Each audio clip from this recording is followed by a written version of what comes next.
Paying money without feeling the pinch is a form of financial addiction.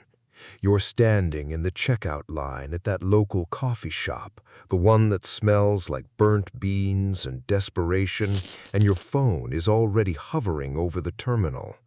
That little white icon pops up on your screen. You hear the crisp digital chirp of the transaction completing, and you walk away with your latte without once seeing a single dollar bill leave your hand.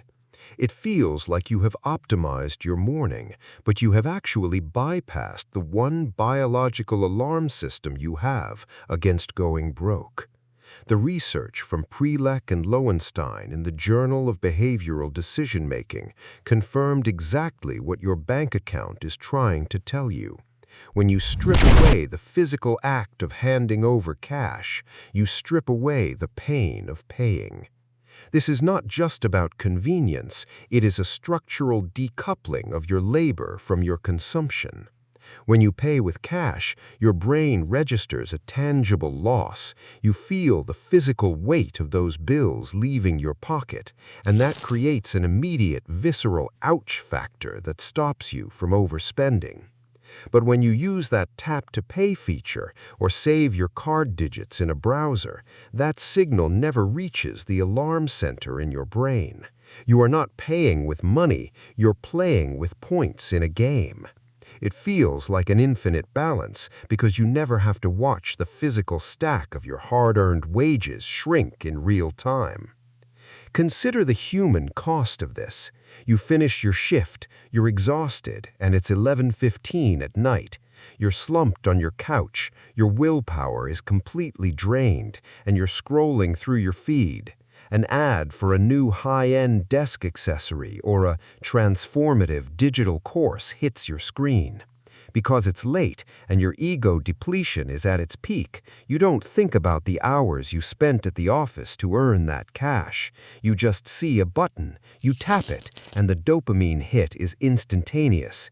You feel good for 10 minutes, but the cost hasn't even registered yet. The pain of paying doesn't hit when the transaction happens. It hits weeks later, when you're staring at a credit card statement that looks like it belongs to a stranger. By then, the money is gone, the item is already collecting dust, and your regret is purely academic. This behavior is reinforced by the industry-standard lie that you should just invest in yourself or treat yourself to better tools. That's nothing but a marketing mantra designed to make you feel virtuous while you drain your savings for a temporary rush. These companies rely on the fact that you equate efficiency with smart spending, when in reality, they have simply removed every friction point that would keep your money in your pocket. They don't want you to feel the cost, because if you felt the true weight of every tap, you'd stop cold. Look at your Monday morning routine. You roll out of bed, check your banking app, and see a number. You think, I have enough, so you tap your way through a coffee order, a lunch delivery, and a quick afternoon purchase on your phone. You think you're in control because you're looking at a number, but you're only looking at a number, not your life's labor. You aren't tracking your wealth, you're just watching the scoreboard of a game you're losing. The real danger is the play money effect, where your brain stops processing these taps as real losses of your time and effort. Touching that card, you've just bought another financial burden. The next time you're standing at that counter or staring at that Buy Now button on your laptop, stop before you tap. Do not reach for the phone immediately. Instead, force yourself to physically stand up, walk over to the counter or your desk, and count to 10 while you look at the item. Remind yourself that the number on the screen represents hours you spent in a cubicle, not just a digital integer. If you cannot wait 24 hours to let that artificial dopamine hit fade away, then you don't need the item.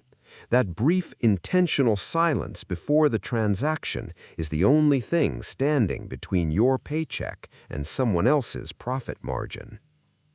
Watch for the notification this week, probably around 10 p.m., when a flash sale or a limited time discount code hits your lock screen. Notice that specific hollow feeling of wanting to tap it away just to feel something after a long day. Are you actually buying a product that makes your life better, or are you just trying to pay a small tax on your own boredom? If you want to stop letting these invisible triggers dictate your net worth, stick around for more reality-based finance. What was the last thing you bought this week that you actually regretted the moment the charge hit your phone?